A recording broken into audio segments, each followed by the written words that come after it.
Hey there and welcome to this video. Today I'm going to show you how I use layer functions to make my drawings look better. If you don't know what layer functions are, basically they are special layers that influence the way the colors on the layer function layer will react to the colors on all the layers under it.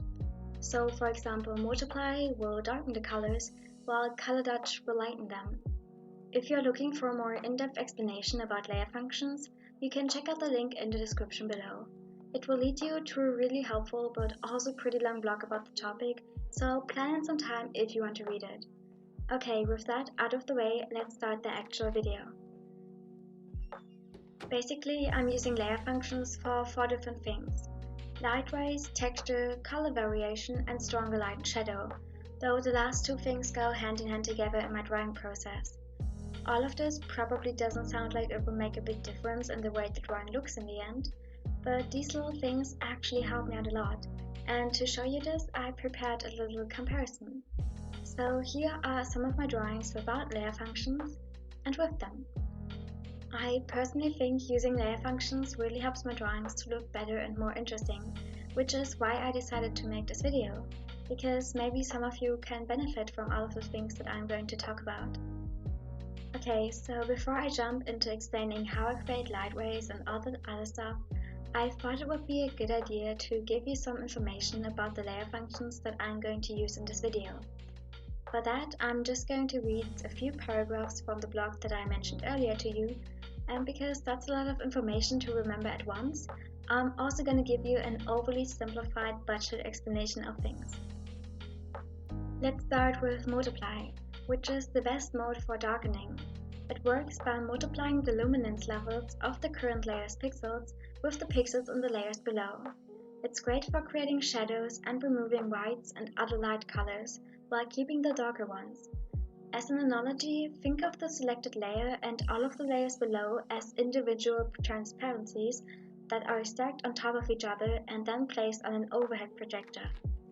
Using this analogy, the light passing through the lighter areas will have trouble getting through the darker areas, but the lighter areas will shine through other lighter areas with relative ease. My budget explanation is that multiply simply makes everything darker. Color dodge is getting described as follows. Results in an intense, contrasty color typical results in saturated midtones and blown highlights. Or how I would put it, it brightens every color you put on it, even super dark ones. Overlay uses a combination of the screen blend mode on the lighter pixels and the multiply blend mode on the darker pixels. It uses a half-strength application of these modes, and the midtones become transparent. One difference between the overlay blend mode and the other contrast blend modes is that it makes its calculations based on the brightness of the layers below the active layer. All of the other contrast modes make their calculations based on the brightness of the active layer. My take on this one is, if you apply light colors on overlay, they will still be light, and vice versa for dark colors, which makes it an absolutely awesome layer function to create both light and shadow on one layer function layer. Last but not least, color. Color keeps the color of the active layer and blends the hue and saturation of the active layer with the luminance of the lower layers. It's a handy way to change the color of an image, aka it's great for creating monochromatic pictures. Now that we talked about all the technical details of these layer functions, let's move on with how I create light waves, because they are super easy and really fun to make. For light waves, I am normally using overlay, and depending on whether you have a warm or cold light source in the drawing, you are going to need a warm or cool color to use on the overlay layer. You should also keep in mind where your light source is, because that's where the light rays are going to come from. In this example right here, I have a warm light source in the upper right corner, so I'm going to paint the light rays with a light warm yellow starting there. The brush I'm using to do this has a really nice streaky texture, which I can really recommend for light rays because it makes them look pretty realistic. If you are using Krita like me, the brush is called dry brushing, and I use it with the predefined texture random particles. To make the rays extra straight, I'm also using the ruler tool, and that's basically it. You just made light rays. So moving on with texture, which I'm also applying with overlay. In general, I really recommend you to reuse texture brushes you already used for the general shading in the drawing to add some highlights on an extra overlay layer. For example, you may have used a texture brush for the hair of a person, and if you want to, you can now create an overlay layer above the hair layer and use that same texture brush to highlight some of the hair strands with light tones of color. Okay, enough with talking about general stuff. Here's what kind of textures I like to use. One of my all-time favorites are leaf texture brushes, because with them you can create shadows that make it look like the thing you're drawing is under a tree. And because I'm drawing a lot of nature-themed backgrounds, that's super useful for me. To create that look, you simply take the leaf texture brush, lower the opacity to like 50 or 85% depending on how prominent you want the texture to be later on, and use some dark colors. Which one is like totally up to you. I tend to use purples or pinks, but others work just as well. And you're going to use them for the shadows from the leaves. And if you want to, you can add some highlights with light, warm or cold colors. Which one of these depends on the type of light source again. So like warm light source, warm color, cool light source, cool color. Highlights are like totally optional, but I like to use them anyways. So if you also want to add them, just do it with the leaf texture brush. And yeah, with your chosen colors, you're just going to go all over the drawing in the places where you want the texture to be. If you want to, you can also blur some of the edges that are created through the brush to vary the texture even more, and that's it. I also like using these sparkle brushes, at least that's what I'm calling them. Their real name in Krita is texture spray, but that doesn't sound as appealing to me, so I never use that name. Basically, they are creating random paint splotches, but they look super aesthetic and are really great for some randomness of texture and give everything a really nice and kind of magical touch, which I find super pretty. It's also just a lot of fun to use them, to be honest. They look especially great when you use them on grass or together with light rays in combination with overlay. It just gives everything a really sparkly and magical and bright and happy feeling. Last but not least, let's talk about adding color variation and stronger light and shadow. As I mentioned earlier, these two go hand in hand together in my drawing process, which is why I decided to make them into one point, though I'm going to explain them separately to you so you don't get confused. I'm starting with adding color variation.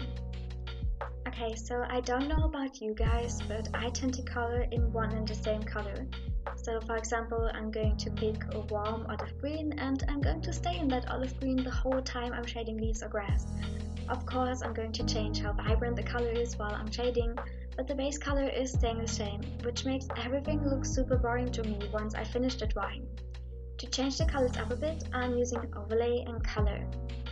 As you can see here, the water is just blue, which isn't wrong or something, but it just doesn't look how I would want it to look. So I'm using an airbrush with some purples and pinks on an overlay layer to give the water some color variation in random places, which makes it look a lot more like what I had in mind and visually more interesting. I'm also using the airbrush with orange to go over this character's head. Her name is Nuria, by the way, and she's an OC of mine, because I really want to make her hair stand out more. I also like to add some purples or blues with color or overlay to the areas of leaves or trees or other things that are in the shadows. At least that's when I have a warm light source. When I have a cold light source, I like to use reds or other warm colors, because warm light often creates cool shadows, while cool light tends to create warm shadows. Of course, cool light can also perfectly go together with cool shadows and vice versa. It's just a really cool little thing you can keep in mind to create more contrast in your art. And speaking of contrast, let's move on to how I create stronger shadow and light using layer functions. This time I'm using overlay and color dodge in combination with multiply. I especially like to use multiply in cases like these, where I have a huge area that's in the shadows and some strong rim lights. For this drawing, I think I used a dark purple tone on the multiply layer and lowered the opacity of the whole thing to let the character under it shine through. The character is Haru from Beastars, by the way, just in a more human-like form. To contrast the whole thing even more, I used some light orange with overlay or color dodge as the rim light. I'm not really sure which one of these it was because I made this a few months ago, but both overlay and color dodge are awesome for highlights. I also can recommend you to use multiply when you want to create a shadow from a person on the ground, as in this example right here. When I want to create some shadows that don't take up a huge part of the picture, like normal shading shadows, if you know what I mean, I like to use overlay with blues and purples. Again, you can keep the whole warm light cool shadow thing in mind if you want to. I'm normally using an airbrush to apply the shadows because it doesn't create hard edges and I like that more soft look. The same thing goes for the highlights, which I apply everywhere the light from the light source hits an object or person. Though, if you want to create some strong rim lights or dramatic lighting, I recommend you to use a brush with hard defined edges to draw the highlights. Also, which brush or layer function or I don't know what you will end up using for everything depends a lot on what art style or look or aesthetic you're going for. So if you like to use a completely different brush or I don't know what from what I'm talking about this whole time, it's totally fine because this video is just about how I do things and not like how you must do things to make everything look awesome. So like there's no right or wrong way to do stuff. This is art after all. It's free and it's creative, so do whatever you want and what makes you happy. So yeah, I really hope you enjoyed this video and maybe even learned a thing or two or like found some stuff you want to try out in your own work. If you did, it would be super awesome if you would let me know in the comments. Same thing goes for if you should have some questions. I'm not a professional in all of this by any means, but I'll definitely try my best to help you out if I can. Okay, with that out of the way, I hope you have a wonderful day and stay healthy. Bye!